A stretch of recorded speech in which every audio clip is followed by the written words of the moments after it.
Assalamualaikum warahmatullahi wabarakatuh. Waalaikumsalam warahmatullahi wabarakatuh. Bismillahirrahmanirrahim. Alhamdulillahi rabbil alamin alladzi anzala al-Qur'an hudan lin-nas wa hudan lil-muttaqin. Asyhadu an la ilaha illallah wahdahu la syarikalah wa asyhadu anna Muhammadan abduhu wa rasuluh. Arsalahu Allah ta'ala rahmatan lil alamin. Allahumma salli wa sallim wa barik ala nabiyyina Muhammadin wa ala alihi wa sahbihi wa ummatihi ajma'in, amma ba'd. Yang kami muliakan para orang tua kami, para alim ulama, bapak ibu, saudara-saudari, adik-adik, hadirin hadirat sidang jamaah salat isya, dan insyaallah nantinya tarawih dan witir, yang mudah-mudahan kita semua senantiasa dalam ridho dan rahmat Allah Subhanahu wa taala. 1 jam Pak Gin. Saya buka dulu 1 jam. Insya Allah maksimal mungkin 15 menit maksimal, tapi mudah-mudahan syukur-syukur kurang dari 15 menit. Secara umum izinkan kami menyampaikan untuk kultum ataupun kulkas, kuliah ringkas tarawih pada malam hari ini, temanya bermuhasabah di bulan Ramadan. Saya yakin banyak dari kita itu yang mampu kuat menahan dari yang namanya lapar dan dahaga. Itu insya Allah aman, itu saya kira itu. Anak SD kelas 1 TK pun itu sudah ada yang kuat itu berpuasa menahan lapar dahaga itu. Bahkan ada yang sudah full 1 bulan penuh di bulan Ramadan itu. Cuman tampaknya juga banyak di antara kita, ya maksudnya umat Islam, saya kira yang di sini insya Allah tidak. Tapi umat Islam lainnya itu yang ternyata masih banyak tidak mampu menahan dari hal-hal lain yang sebetulnya itu juga merusak pahala dari puasa itu, dan sebetulnya itu sebenarnya merupakan bagian dari hakikat puasa, yaitu al-imsak, menahan. Tadi sambil di jalan menuju masjid sini saya lihat banyak anak-anak muda-mudi itu di atas sepeda motor itu peluk-pelukannya luar biasa. Itu jadi ya puasa, zina ya jalan terus. Itu susah ternyata. Nahan lapar dahaga itu ya, tapi ternyata untuk menahan zina itu kayaknya juga susah. Minimal yang dekat-dekat dengan zina itu tadi. Bahkan juga ada pernah kami dengar, ya sahurnya bareng, ya tidurnya bareng, ya puasa juga.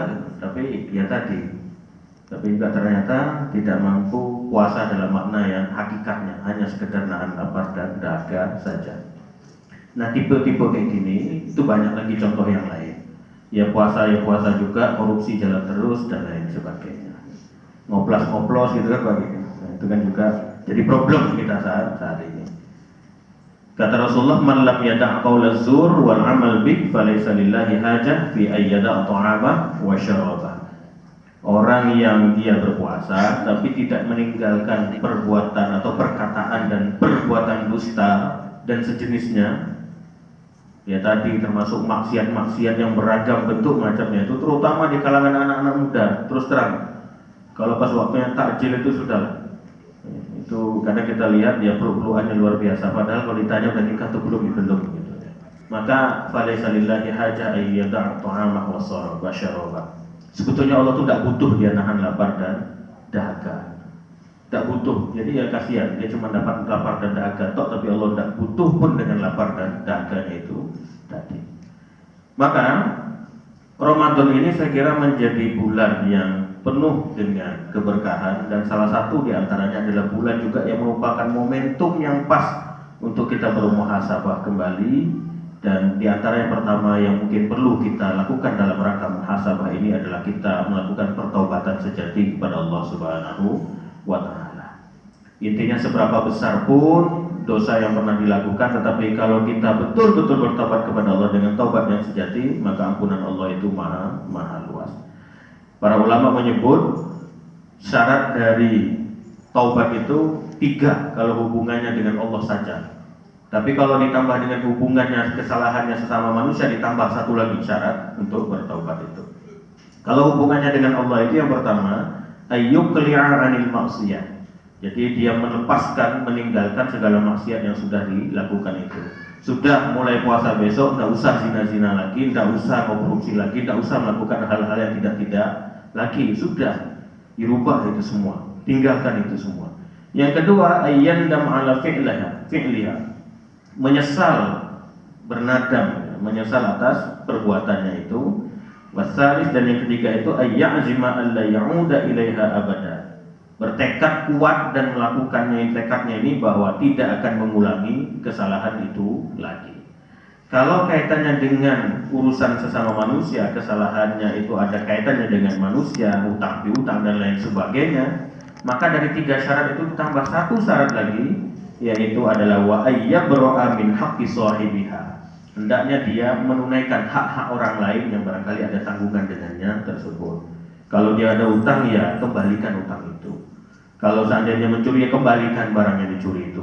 Kalau seandainya terkait dengan hal-hal yang lain, dia tidak mampu, tetap dia melakukan penyesalannya itu, menyatakan, menyampaikan, minimal minta maaf kepada orang yang pernah dilakukan kesalahan itu.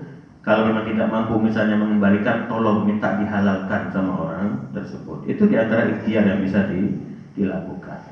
Nah, di bulan Ramadan ini juga pintu ampunan itu kan luar biasa Allah buka, seluas-luasnya, luar biasa sekali. Maka hal yang sederhana bisa kita mulai pertaubatan ini dengan memperbanyak istighfar kita kepada Allah Subhanahu wa taala.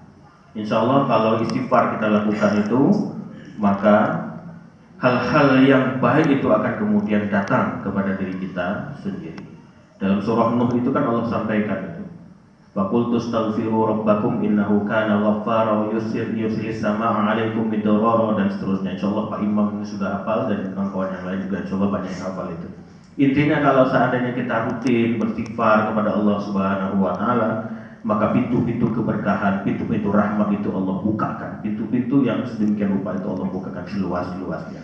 Yang kedua, kalau seandainya tadi sudah bertaubat itu, ya segera untuk melakukan hal-hal yang baik. Segera untuk melakukan kebaikan. Fastabiqul khairat. Karena kebaikan yang kita lakukan itu juga akan mampu menghapus keburukan yang mungkin pernah dilakukan. Innal hasanat yudhibnas sayyi'at. Bahwasanya kebaikan-kebaikan itu mengusir atau menghapus keburukan-keburukan. Nah, Ramadan ini merupakan momentum yang pas.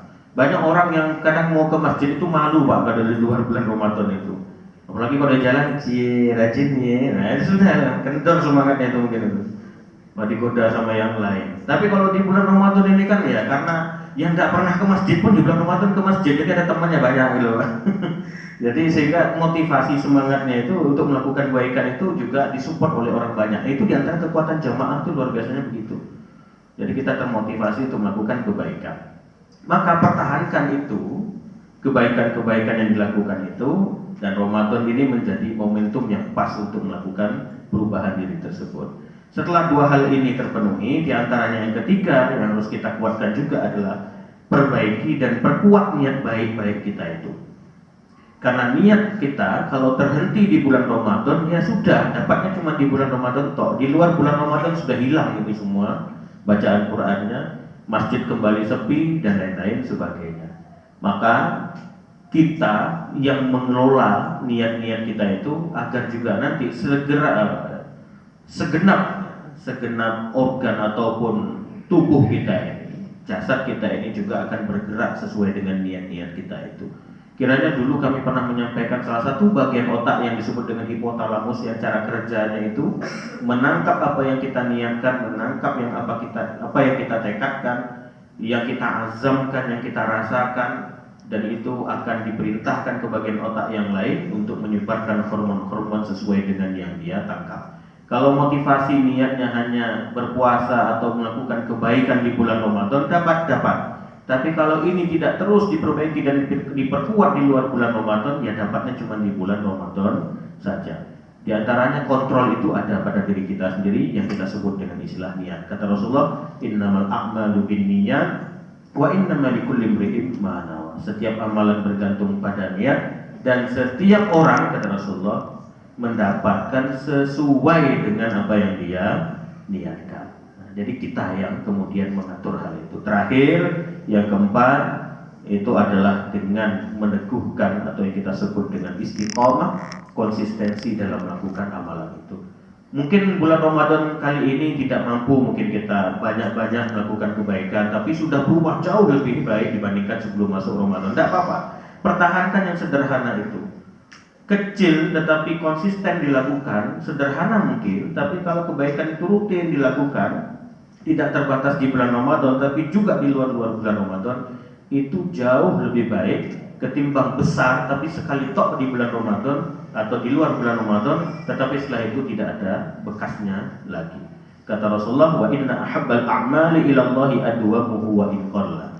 Amalan yang paling baik, yang paling dicintai oleh Allah itu adalah amalan yang paling konsisten, yang paling istiqomah kita lakukan meskipun tampaknya sederhana.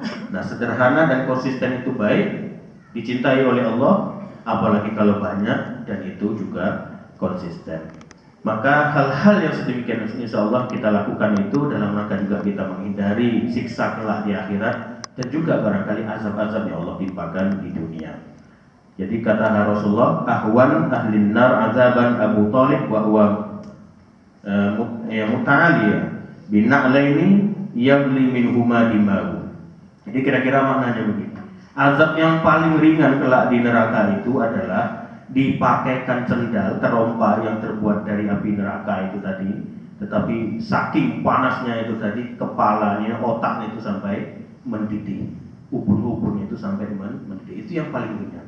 Apatah lagi kalau yang paling berat. Mudah-mudahan kita dihindari oleh Allah Subhanahu wa taala dari siksa sedemikian rupa, dan kemudian Allah bukakan pintu-pintu pertobatan dan ampunan bagi kita semua. Dalam kehidupan di dunia ini kita mendapatkan rahmat dari Allah, begitu pula kelak di akhirat. Nasrul minallah fathun qarib. Mohon maaf lahir dan batin. Wassalamualaikum warahmatullahi wabarakatuh.